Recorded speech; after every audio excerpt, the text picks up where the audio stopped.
It's that time of week. Want to invest in the business. He does a little bit of everything. Still rocking more Phoenix Suns gear. I still don't know how I feel about that, but considering I matured last week, I'm over it. But not really. Padilla. As long as you just fake like you're with the Nebraska prep Postgame. I'm just trying to figure out what the Lakers are going to do. You guys are built for the long haul already, so you're good. You guys understand roles. You can share. You're more traditional. It's kind of cool to watch you guys. I say you guys like you're out there jamming and open, but embrace roles and have them well defined, man. Like if it's a copycat league, I hope more people copy off of Phoenix. Well, and one of the really cool parts of it, this run, has been different guys stepping up. Like Chris Paul not being able to play. Cam Payne stepping up, 29 points, 9 assists, no turnovers. And I guess I saw a stat that it's LeBron, Magic, and Larry are like the only other three that have had that stat line in the conference finals before. So that's pretty good company for your backup point guard who suddenly had to step in and play 35, 38 minutes with Chris Paul not available. So selfishly, you know what I really like? I'm just because I'm a fan of the sport, right? I don't love Phoenix, obviously, but I love the game. It's the more things change, the more things stay the same. So what are we back to now? Define rules. A pass first point guard, a scoring guard, 2 versatile wings that can guard, and a center that actually enjoys playing somewhere near the basket, right? Like it's like, whoa, what do you mean that works? Yeah. That has a place in the game. And then the guys like a throwback. Yeah, and the guys they got coming off the bench can kind of be in between pieces. You got a combo guard, you got a wing that can play the 3 or the 4 coming in there. You got Sarge who can play the 4 or the 5. So it's just a really well constructed roster, which is a huge part of why I think that they play so well together. Is they do fit together. Is what Phoenix is doing listen, they have a PG, an SG, a 3, a 4, a small, a bigger power forward. Now the skills can change within those parameters, and a center. Can positionless basketball, is it like Operation Mind Blown, or do you think it can be copied? Well, even within that, the Suns play fairly positionless with those different guys, with Crowder, the way he spaces the floor, and then can still hold his own on the glass and body up guys inside on the defensive end. With a guy, again, like Cam Johnson, who, by the way, shooter, step in, he's 6'8", can hold his own. So they've got guys that are able to play. Booker can handle the ball, or he can play off the ball the whole time, depending on who else is out there with him. You've got the Chris Paul and campaign backcourt where you can put those guys out there together.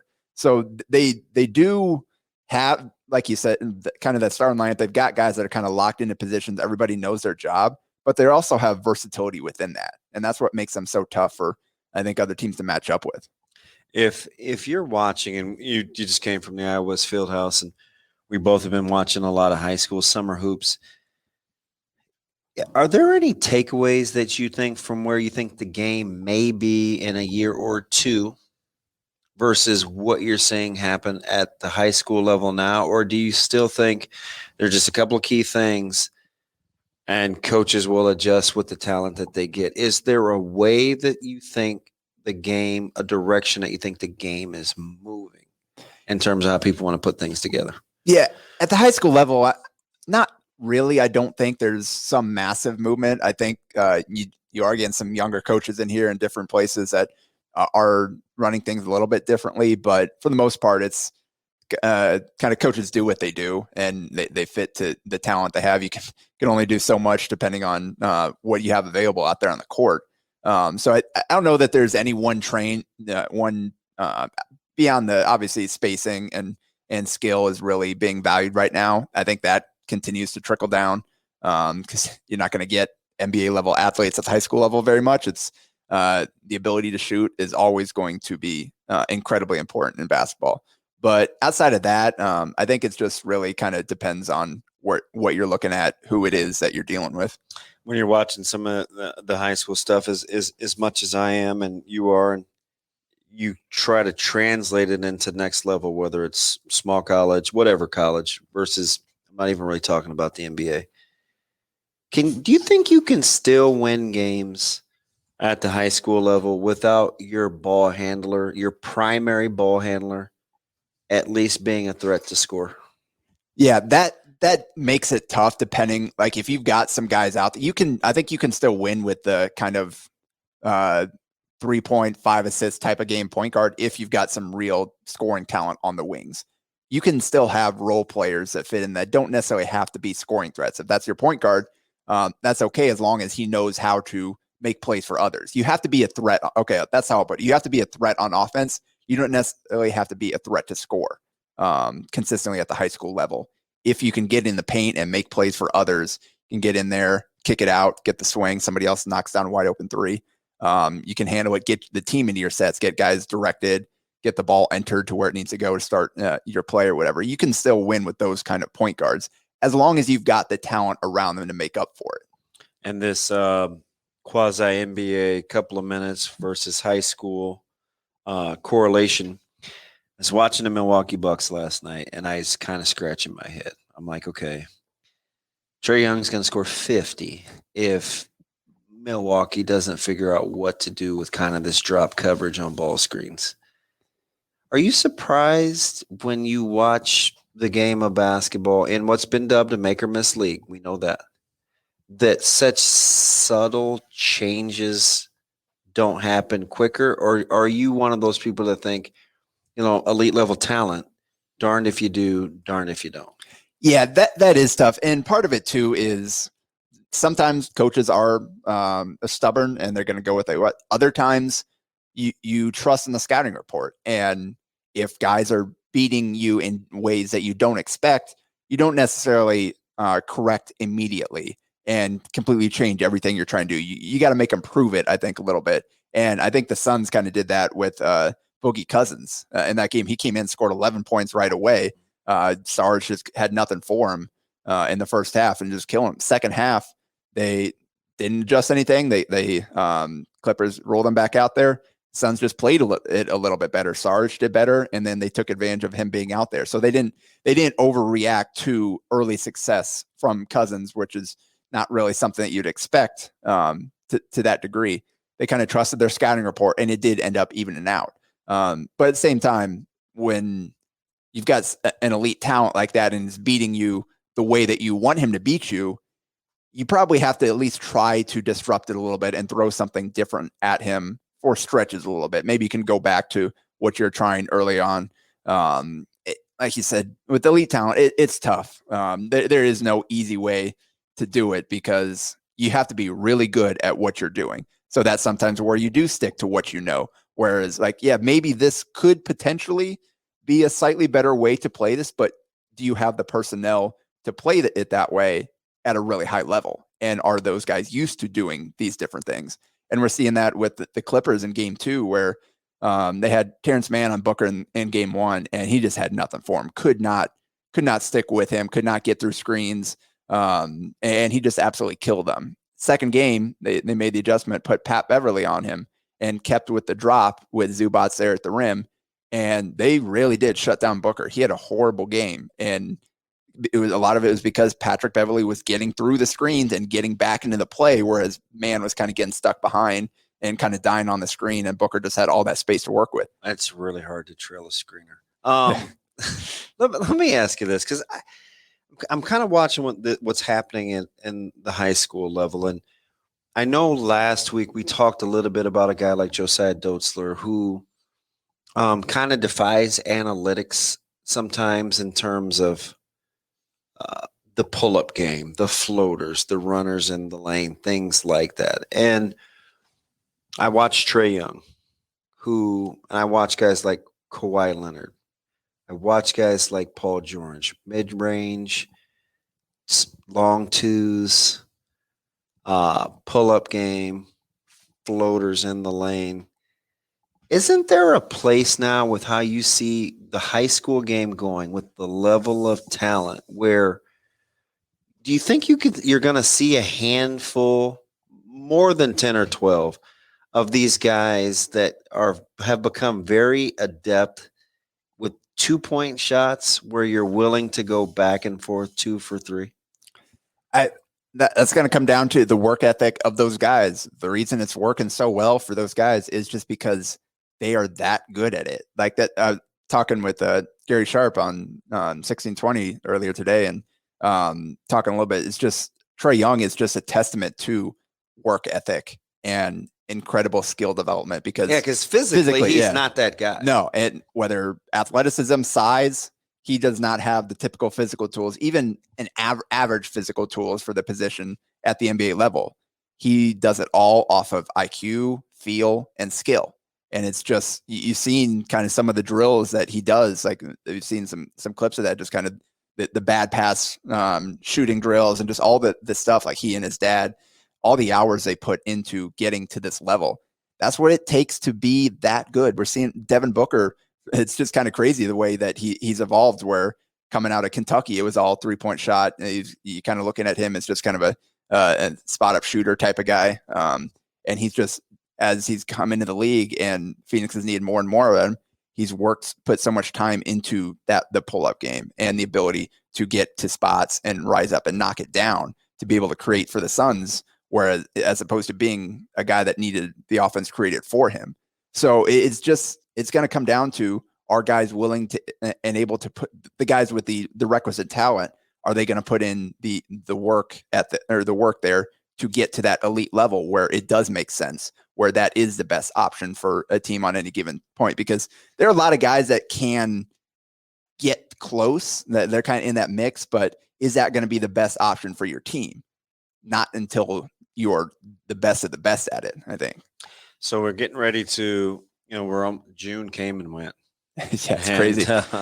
We've got one more week that we'll have left in June, and then we've got River Cities that will be here locally that July 4th weekend. What kind of transition do you anticipate, or would you like to see, as our high schoolers get out of kind of the summer league? Westside just was in Sioux City yesterday. They'll be in Kansas City this weekend. Prep has their little circuit. We've seen Bellevue West with their mini camp. What would you like to see, or what do you think you'll see as they transition out of their high school workouts back into the live period that's getting ready to happen in July?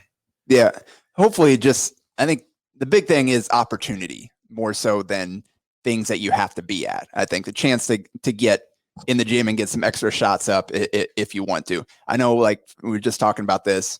We decided OSA, we're going to go one practice a week. Guys have played so much basketball this last month. We feel like one practice a week, we can get done what we need to. They'll still have opportunities, open gyms, to get in the gym, get some shots up or whatever outside of that. But we're not going to make them come to the gym and practice more than once a week for this last month here. We were doing two practices a week in the spring. And obviously, again, they put in so much work over this last month. Now it's just about maintaining and making sure you got that chemistry and everybody knows what we need to do. But so it's just, I think, kind of finding that balance between a little bit of rest, but the ability to get in the gym and work on your game when it works for you. Where do you kind of draw the line between the rigor and being in the gym in terms of skill development and the rash of injuries and guys missing time? Especially in this last calendar year. Some of it is rigor. You only get one body. Some of it is trying to hurry back after a pandemic, trying to make up for lost time. Yeah. Kind of where are you with how folks have managed the body and a little bit of a run of injuries here? Yeah, ultimately, it's got to be on the individual player and the people around him and the training staff at their school to be able to realize and recognize, all right, he's played a lot of basketball this week. Maybe we give him this one tournament off, pull up a younger guy and give him that opportunity. And I have seen that a lot this month where guys will play on a Friday and then their school is in a Saturday deal. And you'll see some of the older, more experienced players on the bench in street clothes watching while the younger guys kind of get more of an opportunity. And I think that's something that coaches are trying to keep that balance of, we're getting you plenty of work, but we're not going to overwork you to the point where now you're injured and missing time. So you got to be smart about your own body, and you got to kind of be listening to it when maybe you feel a little something there. Don't push it, especially this month. Like, you've got so many opportunities throughout the month. You got summer league every week, and then there's usually at least 1 or 2 events every weekend. So don't push yourself. Get in a lot of work, but just be smart about it, I think. Well, let's talk. Let's recap. Monday was obviously here in Omaha. Tuesday was in Lincoln. You just came from the Iowa West Fieldhouse today. How you're trending? You're trying to get some confirmation, I guess, bias.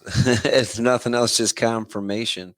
What are your eyes telling you? Yeah, just it is all about trying to see kids as many different times as I can, and try to see as many different schools as I can, to where, all right, saw someone play week 1, week 2, week 3. So now you get a feel of, okay, how they're playing within their role. And I think one thing that I think people were probably a little looking to write off Millard North a little too quickly, I think, based on everything they lost. But Jason Green and their young kids, and I think the seniors from the juniors from last year already kind of stepping in roles. I think Millard North is going to be right there in the mix again, especially at the end of the season after some of their less experienced players. That's interesting. More playing you say time. that after summer league the other day. I was talking to, actually it was my kiddo. We were talking about matchups, right? We're talking about Bellevue West and Millard North and some other schools, prep, and just kind of shooting the breeze. And about 4 or 5 minutes into the conversation, because they'd had good success against Bellevue West, and I told him it's a little bit of fool's gold. It's still the summer. And he said, on paper, I actually think Millard North is a tougher matchup for us than Bellevue West based on the way that they play. And I thought that was interesting, because you know him, you know how he thinks. Like he looks at stuff like that. It's not just about talent or whatever. He gets into matchups. And it kind of got me thinking, if they can get enough easy points, they have the potential to be one of the better shooting teams in the Metro. And they're going to push the pace. Like Jason Green, they have the as a grab and go threat. Yeah. He's going to put so much pressure on defenses this year. He is going to be handling the ball a lot more than he did last year, and he's going to be given those opportunities to make the plays. He grabbed the board. He's going to be looking to push it right away. And you've got guys that get out and run. They've got athletes. They've got shooters. So I think the transition game is going to be huge for them to get those easy points that you're talking about. And then David Harmon, just the athleticism in that backcourt, his ability to get not to short the on rim and confidence finish. either. Definitely not. And he's been backing it up the last few weeks that I've seen him play. That was kind of, you didn't quite know what he was going to give him this year because he didn't play a whole lot last year. Got in, gave a couple defensive minutes here and there, and then he was out. Maybe he'd shoot once every other game or so.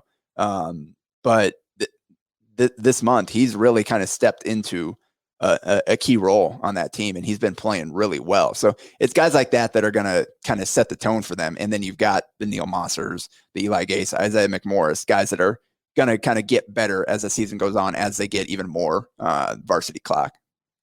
Is there anybody out there that you're kind of saying that has changed your opinion to the good or to the bad over the last 3 or 4 weeks, right? Where you're looking to say, okay, it's about what I thought, or not quite where I thought, to the, we'll say positive and negative, but to the good or to the bad in terms of level of expectations? I don't know that there have been any like huge surprises. A lot of the teams that I thought would be pretty good have been. I think Lincoln Southwest, just kind of knowing that they've got Ryland Smith coming back and seeing Ben Hunziker back in the mix. On Tuesday, he was really good.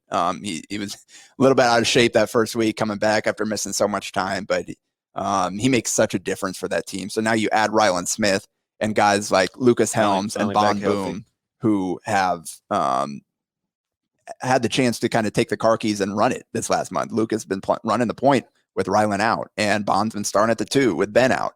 And those guys are younger players that haven't played a whole lot, but have the ability to step in and be difference makers. So now you got those guys coming off the bench or playing off of guys like Helms or off guys like Smith and Hunziker. And now they're going to become even more difficult to guard once they get to full strength. So I think that's a team that probably you kind of felt like that they had enough coming back that they should be good. I've been impressed with the way that they've played, I think. Let me give you a couple of choices here as we kind of wind this down, because they're coming off pretty, in my opinion, impressive high school summer league performances that have a chance to really elevate. I'm not talking about recruiting coming up here in July. I'm talking about for the upcoming season. And I give you guys like Jaden Dawson, Brocail, Papio South. And let me give you one more kind of off the radar a little bit. I want to go back to Harmon. When you talk about guys that have the opportunity in the next season, and I'm leaving out obviously a few. Those are guys that stick out to me as I watch how their game is elevated. Brocail gets buckets. Right there in my very own household, it was told to me he was the toughest matchup for him last year, and he saw guys like Hausman. He saw guys like Jaron Marshall. Brocail gave him fits. Who are you looking like? Oh boy, like not a household name yet. They think he's pretty good. Got a chance to be really good. Yeah, and we've mentioned him before, and kind of in the similar mold to a David Harmon. I think Martell Evans is a similar player for Prep, who fantastic athlete. Yeah, exactly. And I think he's playing with better control than he has previously. Like last year, watching him, he came off the bench for them and played, I think, in pretty much every game, but spot minutes here, there. Sometimes they left him out there for a little bit longer stretches. But he came in and it was head down to the rim every single time. I think he's playing with a little bit more control and better utilizing that athleticism versus just kind of running into guys and trying to throw stuff up. So I think, and he's starting to knock down jumpers as well. It's knocked down a couple pull-ups, hit a couple threes. So if he's got that element to it, in addition, the ability to get to the rim and finish, he's going to be a tough guard this year. And it'll be interesting. Obviously, Luke Junger's coming back as their leading scorer. Casey O'Malley was their sixth man last year. I wouldn't be surprised if Evans is right there in terms of leading scorers on that team with those guys. Let me ask you real quick before we get out of here. The Metro appears to be trending in a good spot. From all the Class B trending in a good spot, Class C trending in a good spot. The game overall is heading in the right direction. That going into next year, who you think the usual suspects will be? Are you leaning more towards chemistry or talent? Yeah, I think we addressed this a little bit a couple of weeks back. I think we did in regards to the new faces in new places. Yeah, but when you're looking at teams that you think are starting to put it together, what has been the key factor? Is it has it been their cohesiveness, or has it been they've overwhelmed with talent? Well, and I think when it comes to your guys at Westside there, absolutely the cohesiveness, the familiarity with their style. Everybody knows what they need to do. And they've changed the way that they play. Yeah, and they've kind of run roughshod over a lot of the teams they've played, whether it's teams that are kind of struggling rebuilding or good teams they've played as well. They dropped a game or two like very early on. But since then, they've been kind of running through everybody. And that's with guys in and out of the lineup at different times. So that is huge. A familiarity with what you need to the roles that you need to play on your team. I think that'll be a big part of getting off to fast starts versus guys that have new players stepping up that they're still trying to figure out, all right, what do I need to do? What can I do at this level in this role?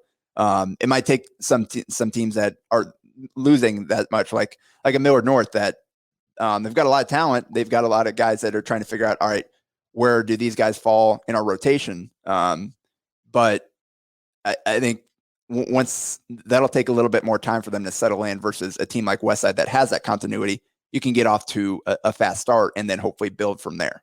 I'm going to put you on the spot because you see it all, as we'll probably hear the music here coming up. The familiar face in a new place that you think will have the opportunity to change his team's dynamic the most. Whew. Dang it. Trying to think here off the top of my head, all the movement. Yeah, there's been quite a bit. You've got Jackson Page, you've got Jacob Arope, you've got Mitchell coming over from Creighton. Hey. TK Barnett, I'll throw in there. He's got a good call. I think he'll play much better on that team. kind of within that role, where he doesn't have to do as much playing off of those guards at Bellevue West. That's why he's the smart guy. That's Jacob Padilla. I'm ODB. Now we'll play the music for real as we get out of here on Nebraska Preps Postgame. We'll be back next week.